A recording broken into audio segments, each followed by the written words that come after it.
Українська народна пісня в обробці Бориса Лятушинського. Ой, піду я до млина.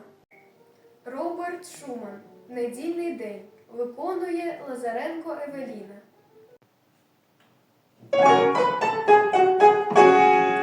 Ой, піду я до млина, до дірявого, чи не знайду Василя Кучерявого, чи не знайду Василя Кучерявого.